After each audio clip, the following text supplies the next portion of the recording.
Welcome to the Rise to the Challenge podcast. Joining me today, he's an entrepreneur, podcast host, and author. It's Kawan Karadaghi. How are you doing today, Kawan? Hey, Alex, good man. Thanks for having me on, and I'm doing great. We're so excited to have you on the show to talk about your rise to the challenge. What we like to do with our guests is go right to the beginning, talk about where you're from and what were you involved in growing up. Thanks, man. I was actually born in Romania. I was raised in France, moved to Virginia, believe it or not, so quite the journey. And a lot of mischief and adventures. I loved, going and exploring and doing things when I was younger. In academics, school was good. I learned a lot of things I needed to learn.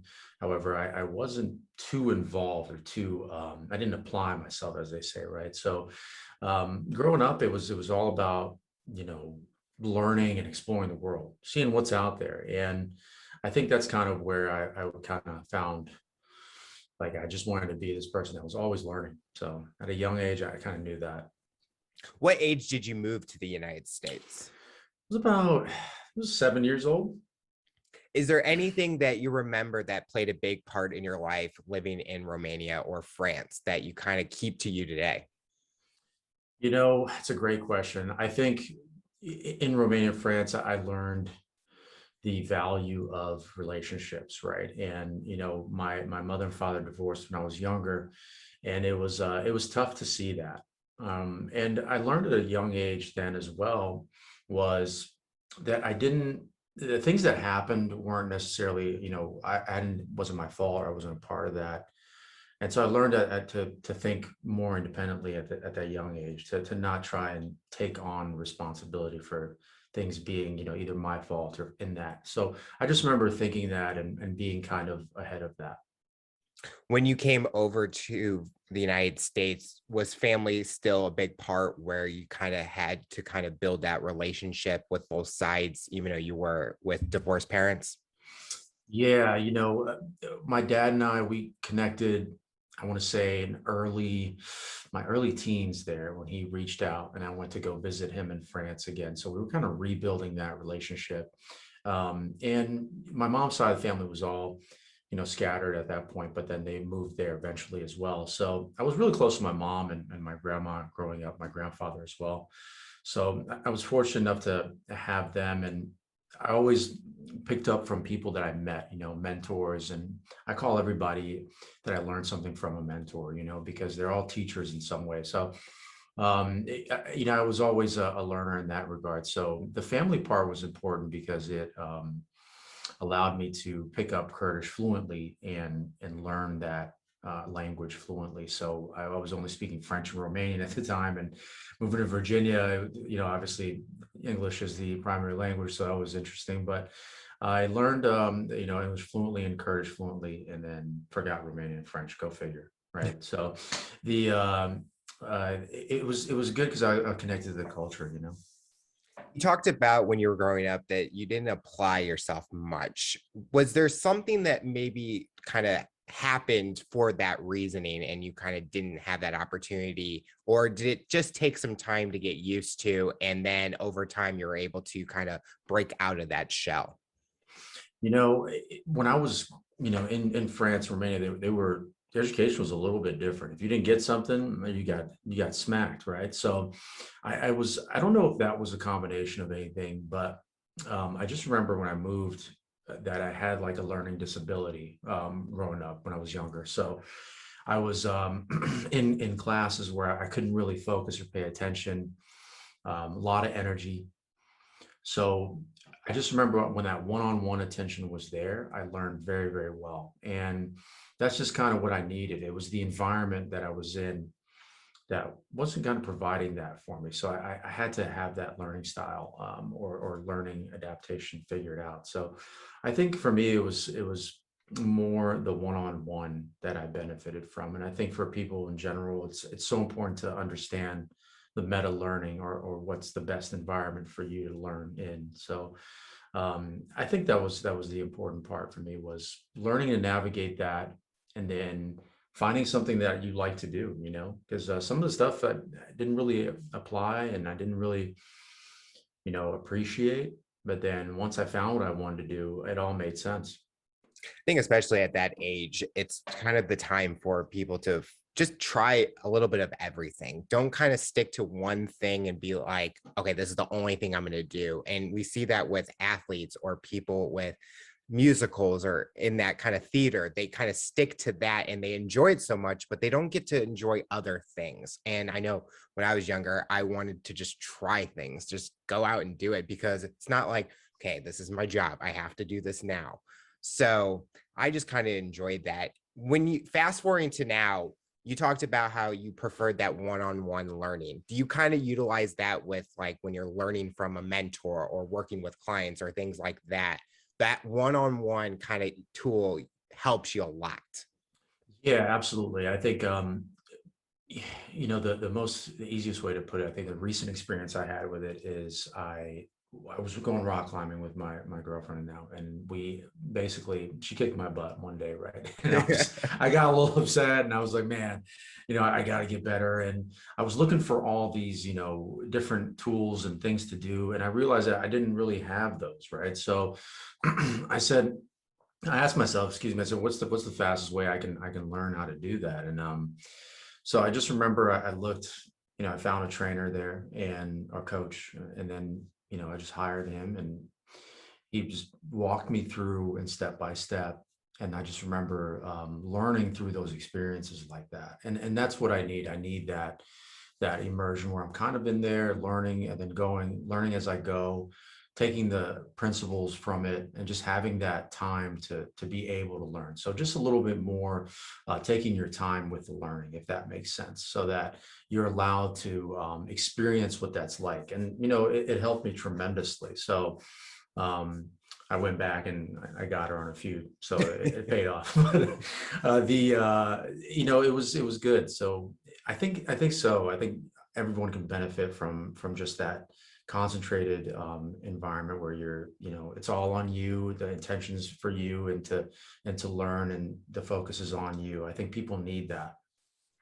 Was that kind of like you had that fun competitiveness with her where you just wanted to have fun competing, not like, okay, I have to beat her because I don't want to feel embarrassed or things like that? Was that kind of that mindset, more fun than kind of angry competitiveness? Yeah, I think it's hard to say as the competitive side is something that I definitely have, and differentiating that between, the fun aspect is so important. So at first it was a competitive thing. And then what I said was, okay, I gotta basically, I gotta learn how to use this instrument, right? This is a fun activity. And, the competitiveness became with myself and my ego, if you will, right? So it's like, okay, learn how to, work with this thing, right? Because you can't get upset when you don't do something right. You got to learn how to work with this, right? And learn how to navigate that or wrestle that, if you will, Mhm. is one of the most important things you can do. And I think that translates back to in school, kind of what happened there. Because if you don't, if it's not perfect, or if you're not doing great, and you start to think that it's on your ability rather than your effort, right? So in Carol Dweck, Growth Mindset is a great example of that book. I loved it because of that. It's effort based, but if you're not giving yourself the chance to put the effort in, then you'll never get it, and you'll think you're not talented enough. But I just don't think that that's true. I think with effort and time, you can do that. Growing up, did you have someone that inspired you or you wanted to kind of pursue like growing up? You know, my family, my mom was always a role model that I kept my standards high because I saw her doing things. My dad had great work ethic, and I think growing up, Rocky Balboa, that Mhm. movie, Rocky 2 was something that I aspired to. I loved it. And fitness and exercise was something that kind of sparked or planted a seed for me, if you will. So, just being able to train and work on yourself and improve yourself. So that kind of gave me the inspiration. And I think, being able to want to be a little bit better each day, I think was the main thing. So, mentors and role models helped guide me and tell me, what was the right path. So I think learning from everyone, you know, basically was cumulative in that process there. So mom, dad, a few mentors there, and a few role models that taught me, personal training and all that. So that helped a lot. I think a lot of people listening should take, I do that same thing. Every single person I come in contact with that's in my life, I kind of learn something from them, something that they do that's unique, that has helped them grow. And I kind of see, how can I adapt myself into that way? And I just see so much positivity and growth out of that, that it helps me become the best version of myself. So I like how you were mentioning that you kind of do something similar, where each person, you kind of look at them and see the qualities, and you kind of utilize those skills. Absolutely. I think everyone has so many good things you can learn from. And, you know, uh, I was voracious at it in the beginning, and then now I kind of try to, be selective because there's so much to learn and there's so much information. So I'm like, okay, this person's there. And then there's inspiration all around us. So I like doing that. I like picking up from people and learning from them and utilizing it because, man, everyone's a teacher out there, right? Everyone Yep. has experiences, things they went through. And if it can help even by a little bit, I use it. So Sometimes we're asked, what is that dream job we are wanting to pursue? So I'm going to ask that. Did you have a dream job that you were wanting to go for growing up? man, not at all. I was directionless for a majority of my life up until my mid 20s. So mid or late 20s, I smoked, a pack a day, cigarettes. I drank and partied and hung out with people, right? And I wouldn't say the wrong crowd, but people that just weren't, pushing the needle in the direction of kind of where I wanted to go. And I didn't know what I wanted to do. So it was a mentor that suggested acting to me a long time ago. And then I looked into that, and I thought it was brilliant because you could be so many different people, right? And Mhm. I love that because I didn't want to be tied down to one thing. And that helped to kind of find myself more and explore myself more and learn so much about the world and the way that it works. So it never really dawned on me that so I followed that, and in the pursuit of that I found working out, fitness, and then I became a personal trainer. So it was funny, but I look back on those Rocky films, and I became the guy that was training Rocky, right? And it was interesting because I was his trainer, right? And I thought, wow, maybe it was telling me something.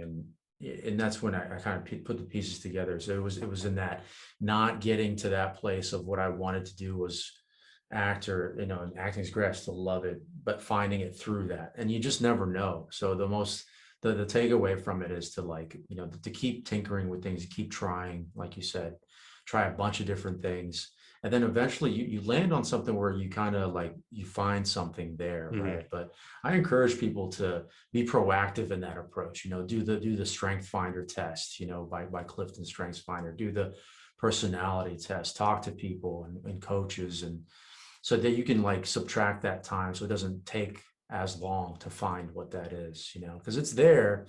It's just a lot of digging, man. Were the two lifestyles, the health and fitness side, but the partying, the smoking, the drinking, did it kind of clash, or did you have to make a sacrifice where you had to only do one because it's not healthy to have that kind of party lifestyle, but also trying to be healthy and fitness at the same time?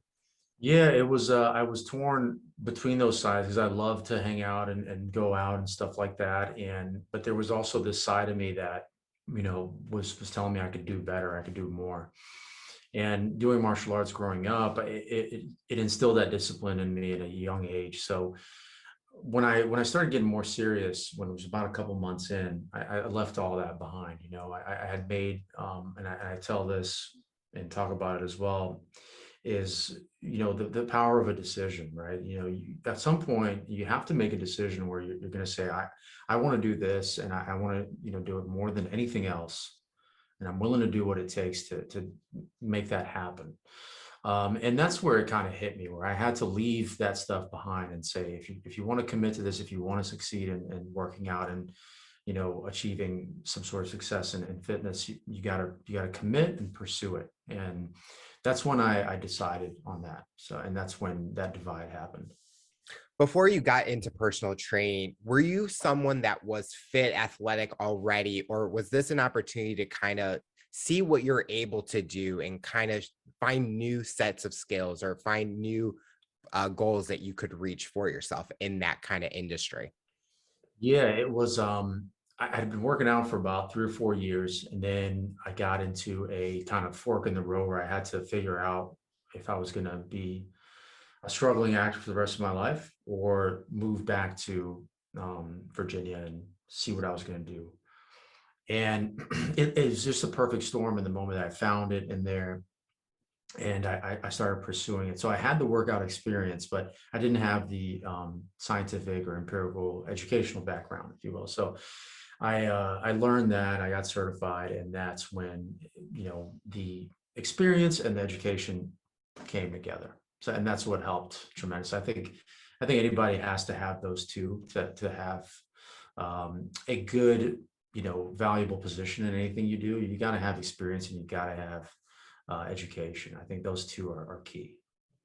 As a personal trainer, when did you kind of see that, okay, I'm enjoying this career path, I see success, but maybe is there another direction I want to go in my career? Yeah, the personal training, it's long days, long hours. So I was doing it for about 4.5 years full time. 60-hour work weeks.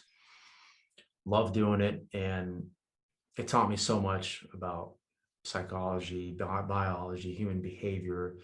You know, Man, I mean, nutrition, ability, and you learn a lot, and it gets to a point where you continue to grow, but I think it becomes less challenging, right? So Mhm.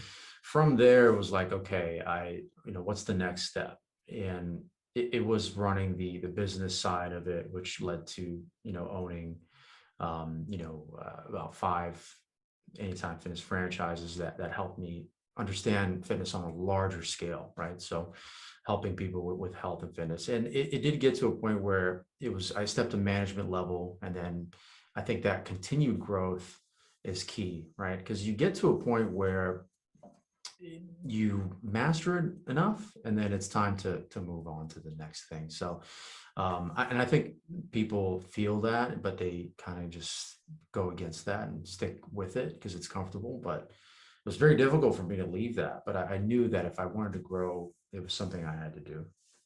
What was the hardest thing to be on the business side of working in that industry? I think one of the most challenging things was understanding, getting away from the structure part of your day and the systematic way things are done, right? And in training, you have a schedule, you have Mhm. the way things are, and you have a little more freedom of your schedule. But in business, it's not that way. You have to, there's no real off on and off switch. You're always on, and then your schedule gets messed up because things pop up that are out of the ordinary. So having the flexibility of unlearning the things that you knew to learn new things was challenging in the beginning, but sticking with it, showing up. Eventually, I got to learn this new language of it. So understanding math was a challenge as far as, like, crunching numbers if it made sense, and decision making. So you just have more responsibility. So you have to just, there's no real easy way. You just have to, like, practice doing it, and you gotta keep doing it. And then you make mistakes as you go, and learning from them, and then you just get better over time. I think there's no real shortcut. You can apprentice somewhere for a year, 2 years, be an intern. I think that's in itself, that's that time experience, right? So I think that was key, was just sticking with it long enough to learn those things and then apply what you learn.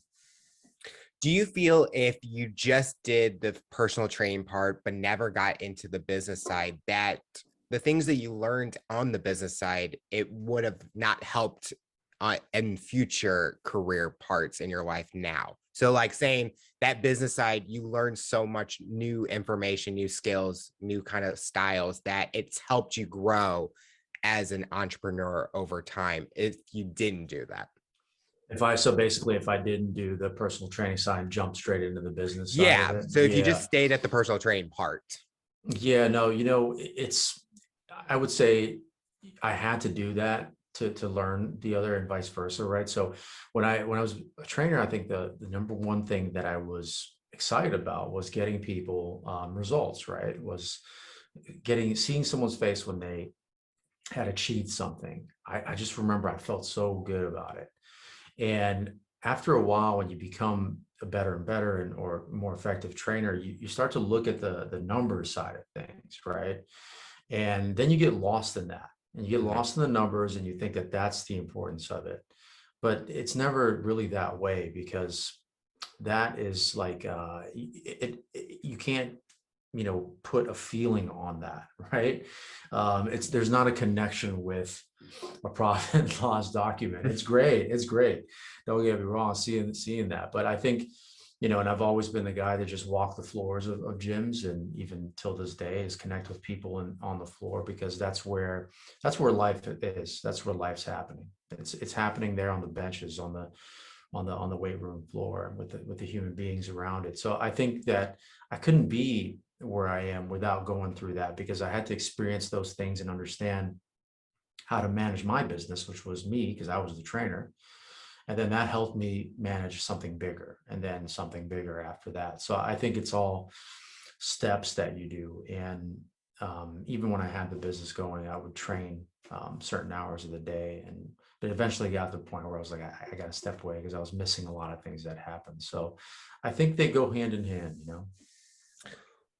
A lot of people can relate where if they're a client at a gym that they're having a bad day or struggling, it's hard for them to keep themselves motivated. How are you able to work with those clients and keep them motivated during like challenging times or things that they're going through? If they're not hitting their results, or because a lot of times people wish that the results just happen like that, but we all know it's a marathon.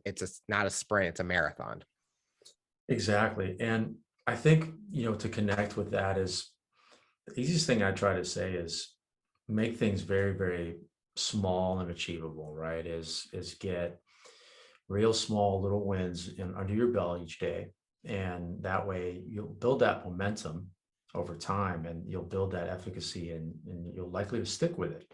I'm very, practical when it comes to that. So I can't teach someone to want something, right? But I ask questions, and I ask them to get to that resolve and get to that understanding on their own of why they're doing what they're doing, right? Why are we working out? Why are we showing up to the gym and getting this hard work? Because it's not the funnest of things, but you feel better when you're done. And I think, changing the way that you are feeling in that moment is one of the easiest ways to do that, is through physical activity, and I've always been a proponent of that. And I think I channeled a lot of my energy into that, that I just worked things out, right? I went to the gym, I worked out, I came back, I got a little bit more inspirational peace of mind that I was able to overcome next obstacle, right? And I think for me, it was helping people connect to that feeling of, hey, it doesn't have to be this big thing, and anything is better than nothing, right? And then momentum builds on top of that. So it was just simplifying and making it easy. You don't have to do the 30, 40, 50-minute walk. Going to go 5 minutes, and then just walk away. It's done after that. And then having that ability for them to say, okay, well, I can do that, and leading them and having them adhere to that was key. I think those small goals are the best tools because I think we all have those big visions. We want to lose 50 pounds, 100 pounds, but you need those small goals to make sure that you hit that big goal. And I know I've been through that journey. I was at a time where I'm like, I need to change, just change how I'm living, working out, eating, all that. And it's been a year since I started that journey, and I've seen so much progress. And to me, it's given me a sense of confidence. And even my friends and family have noticed it. It's more positive. And then you kind of think, okay, what else can I do? Like, how else can I challenge myself? It goes with how my title of my show, Rise to the Challenge. I take that challenge and I'm going to do anything to get there. And it's basically all that mental. It's a mental warfare. if it battles you, it's going to affect in your progress. But I just enjoy it. I mean, even if it's 20 minutes, 30 minutes, an hour, if I do it 2 times a week, I'm still making a progress one way or another. I love that, man. And that's exactly it. It makes you feel better. And like you said, what else can I do? And that right there is great. And I think it just has so much to do with, sometimes we just have to kind of stop thinking, right? Mm. And, and exercise allows for that opportunity to be in the moment, focus on the task at hand, which is the workout. And you don't allow yourself to overthink things, overanalyze things. You get to come back and say, all right, I've let this thing defragment a little bit. I have a little more insight on what that is. And you find it. And I thought that was a beautiful thing, because when you can't connect to that, you can't go to that other side. It's very difficult. It's very hard, and things become too challenging where you just caught up in your head the whole time, Yep. where you can't really get by. So I think working out and any type of physical thing is one of the easiest ways to get there. Did you ever get burned out through this process or through this fitness career? Or were you so motivated each day that it never happened to you? Man, a great question. Absolutely. I went through a lot of burnout, and it didn't kick in. It should have kicked in a little earlier. And I think I just kind of smothered it. Right. But I worked so I had a restaurant job at the time, and I was doing personal training full time. So I was working sometimes like 15-hour days, 16-hour Wow. days. And then the other days were always 12 to 14-hour days as well. And then the doubles was what led to the 16. So about 3 years of that. And eventually I started to get to a place where it just wasn't healthy. I would get, when I wasn't doing anything, I found it hard to shut off, to slow down, to stop. And you know, anxiousness, right? A lot of anxiety, depression would come in on days where I wasn't doing anything, because I thought I had to work, I had to do something important with my time. And so I absolutely went through that. And then it's when it was 2017 when I lost, my dad passed away, and I kind of saw his life, and I loved him. And he basically was working all the time. And I saw myself doing the same thing, and going through just, a lot of fatigue, a lot of stress. And there was nothing more I wanted more than to become a master personal trainer. And then once I got there, I just didn't really know how to turn it off. So eventually I started learning more and more about like scaling it back, turning it back. And, even to this day, I sometimes struggle, but I've learned to slow down, right? Because that's when you become more effective when you do that. So it's just like fitness, right? Who figured, right? Who knew?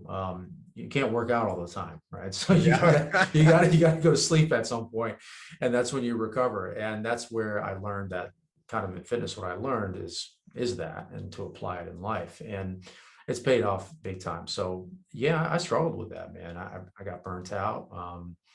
No social life, no nothing, and I just had to kind of find and navigate my way through that. And talking to a therapist, meditation. So I do mindfulness meditation every day, and just sort of connect back to that place where, it's not all about work, because that's not Mhm. what life is. Life is about being happy, and whatever happiness means for you. And achievement is important, but it can't be 100% achievement. I think that's yes. I know people that their life is all about work, and I thinking you got to have fun somehow. Like I always tell myself from 8 to 5, that's my work time. I'm focused on that. Once that clock hits, I'm enjoying social life, my life, what I want to do. And even the show is what I do on the after hours. It's fun to me. It's not, it doesn't feel like work because you learn so much. I get to meet so many great people. And I think people need to find that.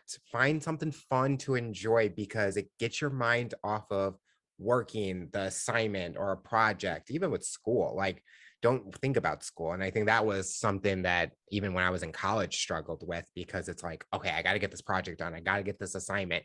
And then it's like, oh, I can't hang out with my friends because nope, I got to do the schoolwork. And I think it only took me till my senior year where I'm like, no, it's got to change. What's the biggest lifestyle change you made to kind of take your mind off of work for things? Like you mentioned the meditation and stuff like that, but was it maybe scaling back on how many franchises you owned or gyms you worked at and did something else at the same time? I think it was a combination of things, right? I think the number one most important thing that helped me, that was the easiest thing to do, was to talk to somebody about what's going on, right? Hearing yourself talk and hearing that is key, because that provides you with the relief of connecting with somebody and solving your problems there, figuring out, putting it on the map, right? Putting it on the whiteboard and saying, this is something we got to look at. I think that's number one. The meditation, yeah, 100%. That's something I just do daily. And I think without that, would have been definitely a lot of issues there. Outdoor activities. So I do a lot of like hikes and surfing and things like that. When I was surfing, I haven't done it in a couple months, but believe it or not, like rock climbing, things that involve some sort of thinking, but non-thinking or analysis, right? So not where you're like at work, but something that involves some intricacy that you can get your mind off of things, but still use it in a different way, I think was key. And I scaled back, by having more of a schedule. I think I like what you said about the 8 to 5, because I think that's so true. It's just time management, and then saying, I'm going to give this thing this much time, and I block my times out now in the morning. I think for any opportunity, for anybody that wants to do anything meaningful, I think it is blocking time out, right? And saying, I'm going to do, this reading and writing for about 3 hours, and then I'm going to stop doing that. And then, well, you're not scattered. So I think time blocking has been big for me, and just finding that throughout the day. And that way I can give that concentrated effort to it. And then, being happy. And I think I can't leave without saying, less is more. Mhm. I think that's been a big find for me in 2021. I was running around and scattering energy in like 10 different things. And then one by one, I just started taking things out. And I said, "Oh, not this one." And if it wasn't something that I was truly in or invested in, I just stopped doing it. And then I found myself pursuing the things I really liked. And I think that's key. I think less is more, and time blocking is the way to do it. Growing up in Virginia, did you kind of fall in love with the nature, like the hiking and climbing, or how did that kind of come about in your life? I noticed that when I was younger, I did do a lot of that. Now, whether I, appreciate it or not is a different story. But I think I got into surfing when I moved out here during the pandemic. And after about 5 or 6 times, I noticed that I was feeling a lot better, Mhm. right? And I didn't know how to describe it, but there was like that mental chatter had slowed down a little bit. And I was like, oh man, this is really cool. Like what's going on with that, right? And I started looking into like the research behind it. Lo and behold, there was so much research about how beneficial it was. And I just remember noticing like that's got to be something that's got to happen now, where before I didn't appreciate it or know it as much, but and then I did my research on it. And I think it's so important to get outdoors and get off of the phone and the technology, and just chill and let your mind, just relax. That's, you come back and you're just so much better, so much stronger. I think as human beings, it's just what we're meant to do, man. Just Mhm. get outdoors and do stuff and expend that energy. That's what kind of makes us feel alive again. And that's when I noticed it, man. I think it was the surfing that did it for me. Do you have a dream destination you want to surf at in the future?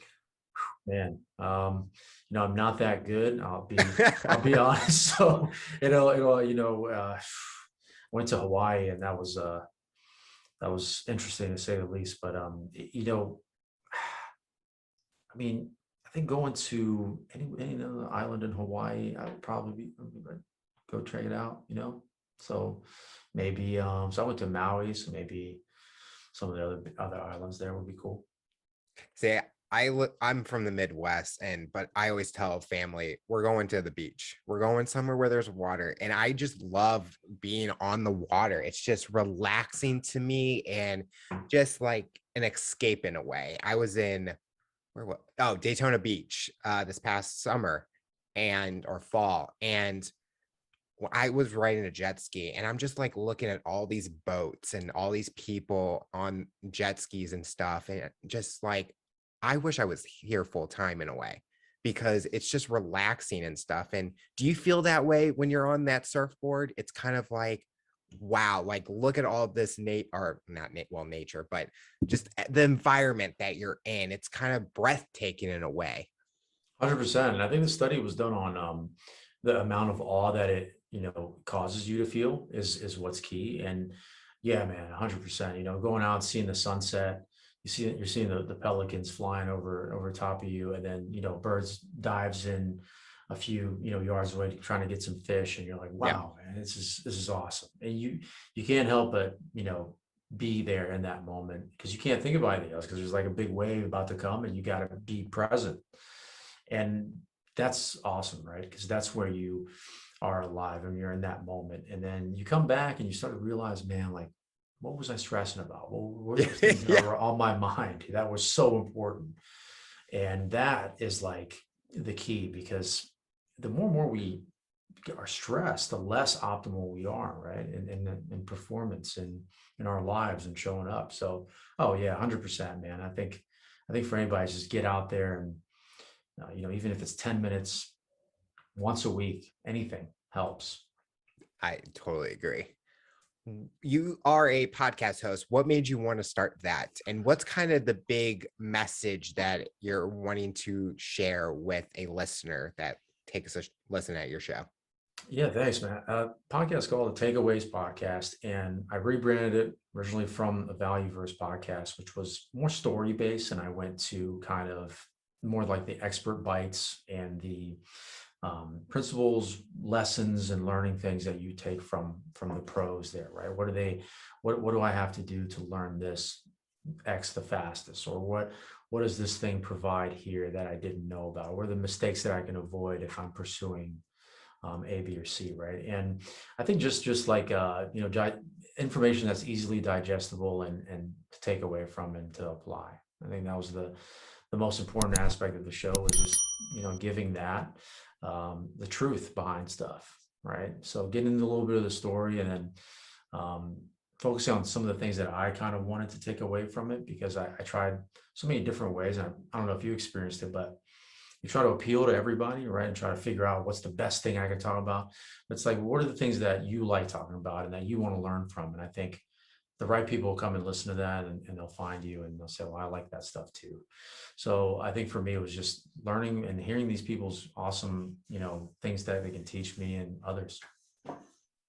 Yes, I can relate to that, where my show is so not broad, or it's very broad. It's not like a certain target audience, but I try to find different guests with different backgrounds that are unique, that can hit a certain market. And I even ask some of my friends, and I go, if you were listening to an episode, what would you want that guest to be talking about?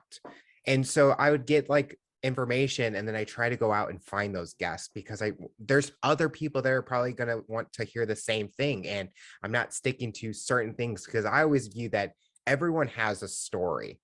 Some people like to share it, some people don't share it, but they're willing to come on and help and share their story to other people that are listening. And I just get a joy out of it, no matter, even it's like, I know I'm not in the fitness industry, but I love learning people that are in that, because they can utilize a skill that I can utilize in my life in the industry that I'm in. So it's kind of like we can relate, but even though we're completely different people, but you just enjoy more out of it.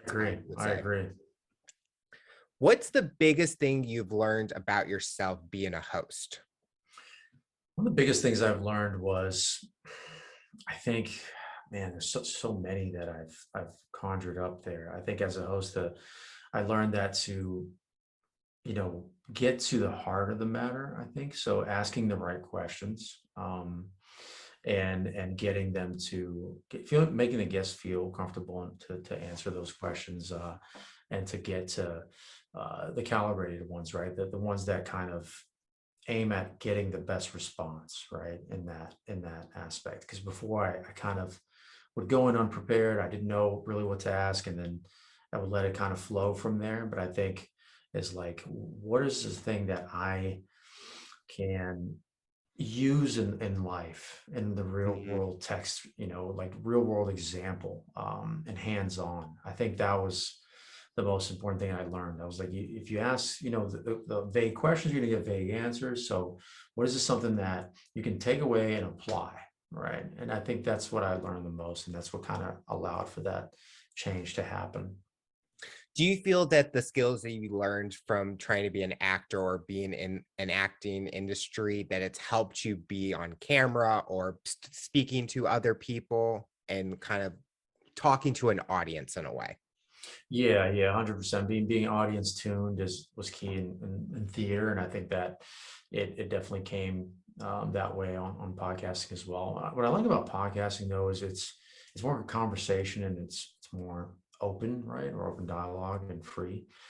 So I really like that because someone can just kind of listen in, Mhm. and rather than pay attention to a structured performance, it's like, oh, I'm learning from this thing that they're talking about. I'm learning from this thing. And I think that it allows for the person to learn what they want to learn from it. And Yes. and that's what I really liked about it. So it did help, kind of breaking the ice a little bit quicker, and not being, bound by my nerves like I was in the first, I want to say 10 episodes. So, and then you learn like to be a tech on the job too, because you have to like make sure everything's plugged in. I'm pretty sure, I don't know if you ever had some fun adventures with some of the equipment, but it helped in that regard to think on the spot and improvise. It's all about adaptability when it comes to that, because I definitely can relate with experience, especially with Zoom calls, where you have people even in other countries and it's like internet issues. What's their weather like? What's my weather like? Am I going to get Yeah. disconnected? But you learn from it and you work on getting better. But I'm so I don't like, I go basic with it. Like even the editing part, it's like I'm not like dissecting every second, or if there's like someone's car going off behind, I'm like, leave it. It makes it entertaining for someone, because someone will be like, what's that car in the background? Are they driving at the same time if they're just listening? But I just have fun with it. Is there a topic or a guest or someone that is your future goal to have, or something that you want to talk about to your audience? I think anyone that can provide insight, I think is key. So anyone in like the business world, or a teachable skill they can pass along in their journey. And I think everybody has something to teach there. So the business side, I love strategy. I love human performance, self-improvement. So anything that falls into these categories, I'm usually very, drawn to. So if you have something that you went through and it's a story, and it doesn't have to be making a ton of money or accomplishing something that's known by many people, or you have to be famous. It's just something that you overcame, and what did you learn from it, and now we can pass it to somebody and save them time. I think one of the most important things that we're coming up on is the value of time, right? And one thing I try to stay true to in that show is to provide that, to save people time, and Mhm. provide value in that time, so that they can get something from it. So anyone that has something that they went through and can save somebody some heartache and pain, that's a win. I like that. I definitely like that. What made you want to start writing a book or become an author? What was that vision that you had? Man, it's a great question. It goes back to what we were talking about before, where I don't know if you went. So the pandemic happened, right? And a little bit before the pandemic, I was like, man, I can't just train and that's it. So a part of me wanted to kind of leave something behind, right? So a little bit more of a legacy driven, right? So it's like, if I do leave one, when I leave one day, I can look back and say I left something that was of good mention. So I think I went through this phase where I was, I was trying to do the social media thing, and I was trying to do the video route, and I couldn't really find the medium in which to express that. And I landed on podcasting through the pandemic, where it was something that I just wanted to do. So it's like, if I don't do it now, I'm never going to do it, because I Hmm. have all the time in the world, and now's the time to brainstorm and get it done. And then I had been writing a few different books and just kind of writing every day. So I was building the habit of writing. So I'd taken some screenwriting classes when I was into acting, and I'd never really pursued that. So that kind of taught me some things. And then I kind of just, did my own thing with it. And I said, I tried, I still write blogs, but I started writing other things. And then I was like, man, why don't you write about some of the things that you know? And I was like, man, I worked so many years in working out and training. I was like, I'm going to put everything I know or that I've learned into this book, and so I came up with, so many different ideas. And I thought, what are the things that you learned that guided you along the way, right? So it kind of ties in everything about me, which is I love learning the principles or the laws of things, right? Why things happen, what makes them happen. And, when in a world that's always changing, what doesn't change, what always stays the same, right? Or what can be something that you can apply consistently. So I called it the 10 undisputed laws of fitness success, right? So it's the 10 things that you can follow that don't change about human beings, really. Nutrition, adaptation, right? These things have to happen. All right, you got to adapt. You got to eat good food, and you have to know competition, which is another law. So all three of those are laws, right? And that's what kind of gave me the idea. I said, man, I know the stuff, so I said, I'm just going to write about that. I'm going to write about what I know, what I like, and what's easy for me to write. And then, because I was dabbling in so much, I said, what's the one thing that matters the most, man? I said, well, so writing a book. I said, well, then do that. When someone looks at, I guess, the fitness industry with content that's out there, there's so many videos, and it's hard to know, okay, does that really person know what they're talking about? Can they really trust that value that they're sharing? What makes you stand out where someone's looking at the stuff that you're doing, if they read the book, that they're like, I can see that he knows what he's talking about? I think that's so important. And it's a great question. It's so important to look at people's credibility these days, right?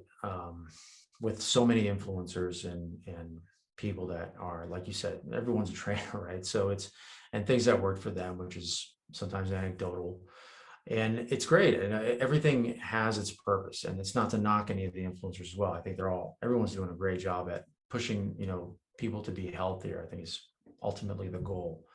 So I think, with about, I want to say, 4.5, about 12 years experience in fitness, owning 5 or 6 gyms, 10 personal training certifications. I've got a lot of things that I've learned, and I still have so much more to learn, is it's changing all the time.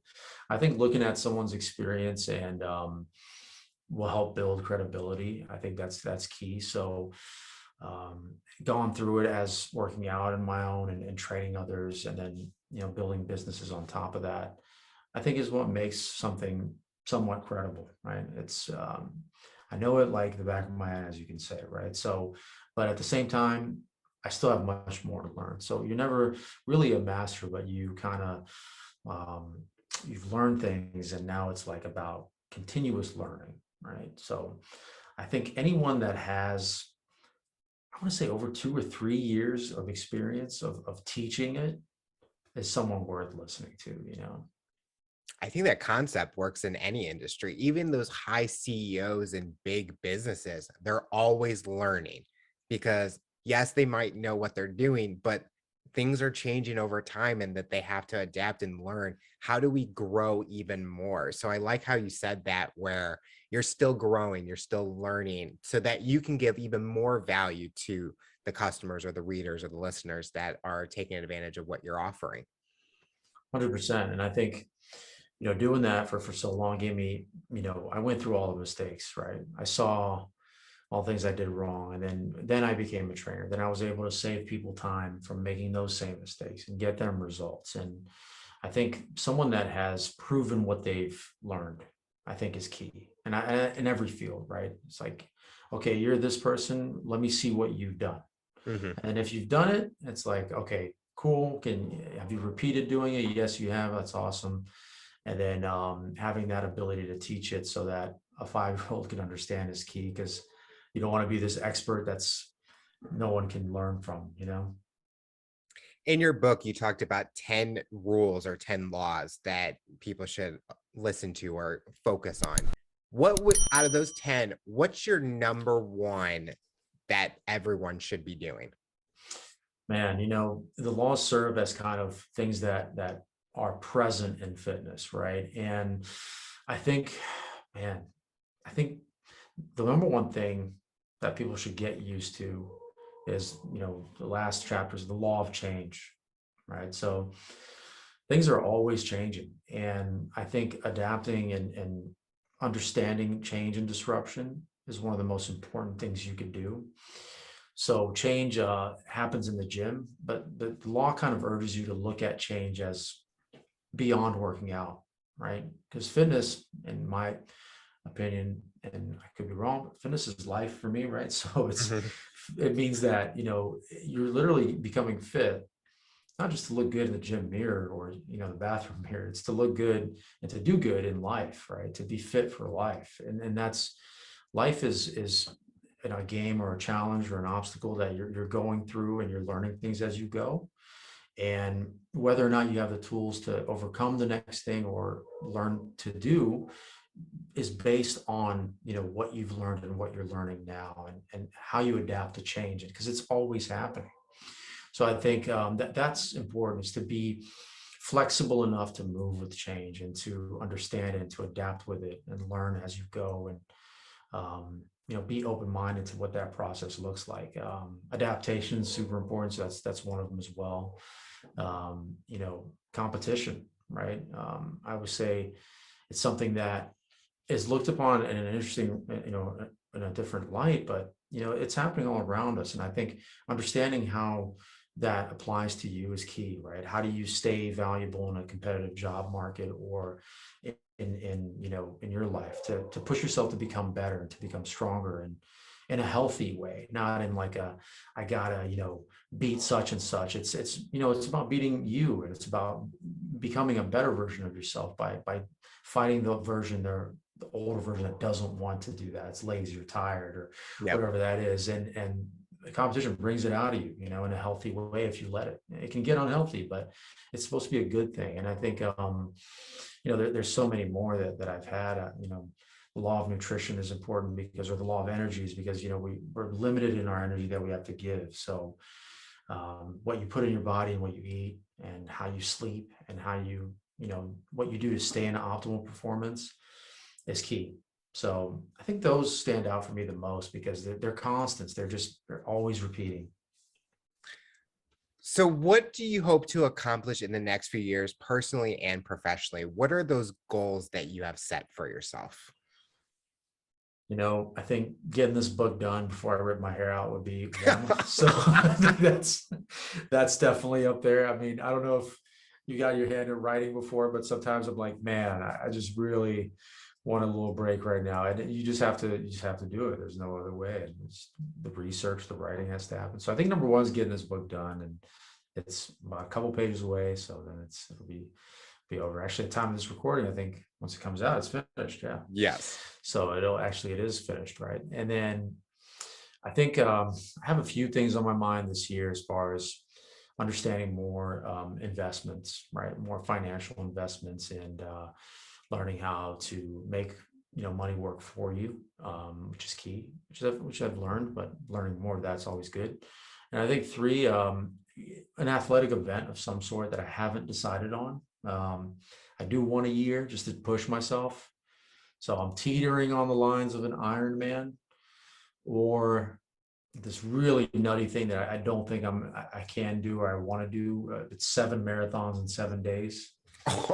So I'm just like, don't do it, man. Please don't do it. So I don't think I want to do that, but the Ironman is something that I'm entertaining a little bit. So I can't make any promises though.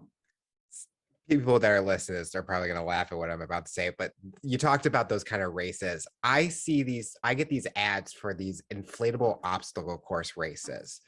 And I'm like, those are the only type of ones I could do because one, I love those like in what are they called? Adventure parks kind of things. And they just look so fun. But I could keep that energy because I was a kid that loved the trampoline. And then I see like these Spartan races, Tough Mudders, and I'm like, okay, they're fun, but I gotta start training like years ago to get ready for it. But those are kind of things that I kind of are challenging myself towards because I want to be able to say, I did this. And I have friends that have done Tough Mudders and they're like, why don't you join? I go, I wasn't confident at that time to do it. But now, like I talked about earlier, where I made those changes, I've been on a year-long journey. I'm like, I could do this now. But it starts mentally. You have to be mentally there to do it. And it's just, those sound fun. I mean, it's a fun challenge. It's not like there's a gold medal on the line, but if there was, okay, that's a different story. But Yeah, no, and I think that's exactly why I did it, man. I did them because I could say that I finished it. Honestly, I'll be 100% transparent. I'm like, I just want the t-shirt and the medal. And that was it. And I was like, okay, cool. If you want that, you got to go earn it. Right. Yep. But I used that because, the ego wants to come in and say, well, I want that medal. I'm like, well, you can't just go buy it. You got to go Yep. through it. And so that's why I pushed myself to was like, if you want this thing and to be able to say that you did it, then you got to go and I'm like, all right, it's worth it now. Last year I did a marathon last year, my first one ever. And, wow, that was an experience in and of itself. But I've done about 8 Spartan races and, it started when I had a client who pushed me and said, we're going to do this charity run. It was for multiple sclerosis. It's called a muck run. And I've never was an outdoor person. And I did that one. I was muddy. I was a mess. I hated it. But then, after a while, I was thinking back on it. I was like, man, that was really fun. I liked it. And that's what got me into the Spartan race, believe it or not. But it took somebody to force me to do it, which opened up, a big thing for me there. So, yeah, I encourage it. I think everyone should try it and start small. Like they have Tough Mudders that are like 3 miles. I did those in the beginning. I did like the 3 mile, 5 mile ones. And I was like, all right, let's do the full. And man, that was definitely an eye opener. The electricity and everything. I mean, it's good times, but I started getting my feet wet with the smaller ones to build that courage to do the bigger ones. And I love them. The final question I'll ask you, for someone that's listening to this interview based on your journey and experience, what tips or advice would you give them to overcome obstacles, accomplish their goals, and rise to the challenge? The number one thing I say is never stop showing up. Consistently show up. If you just do that, you'll figure out so many things, right? So no matter what happens, just pick up, and dust yourself off and get up again and again, and just get used to that repetition. I think once you do that, you'll learn so much in that.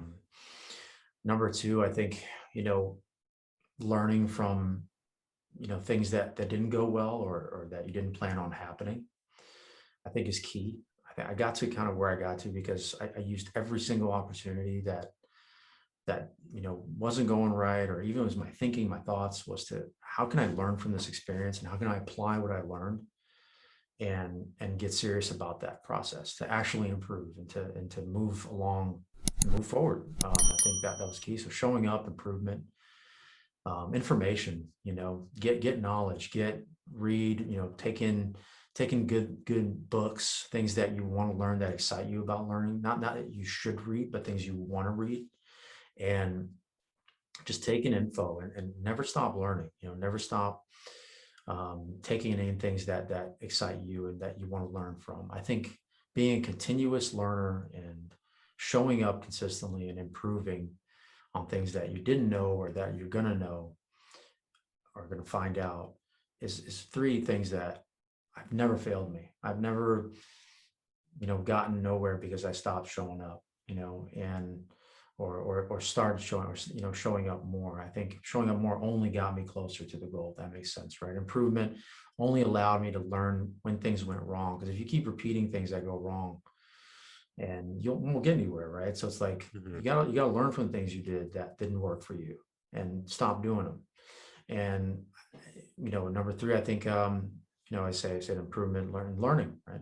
This is reading, getting information in, and reading good books, getting whatever that looks like for you, education, podcasts, and write things down and apply them, right? So I think the last step I have to say is apply what you learn. Yeah.